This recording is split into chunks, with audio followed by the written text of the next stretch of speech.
வாடகை தாய் இங்கே அழைக்கிறேன், அவங்கள்ட்ட நேரா பேசுவோம். இப்ப உங்களுக்கு எத்தனை வருஷம் ஆச்சு நீங்க அந்த குழந்தை பெற்று? நான் 10 வருஷம் ஆயிடுச்சு. உங்களுக்கு அப்பப்ப அந்த குழந்தை ஞாபகம் வருமா? வரும். அந்த 5ஆம் மாசம் 16ஆம் தேதி வந்தா அந்த குழந்தை ஞாபகம் வரும்.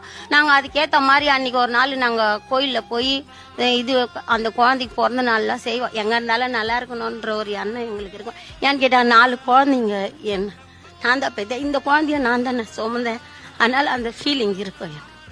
எங்க இருந்தாலும் நல்லா இருக்கணும்னு தான் யோசிப்பேன். குழந்தைய பெற்ற அடுத்த ஒரு 10 நாள் உங்களுக்கு எப்படி இருந்துச்சு? 10 நாள் இல்ல, 1 மாசம் வரைக்கும் அந்த ஃபீல் எனக்கு இருந்துனே இருந்துச்சு.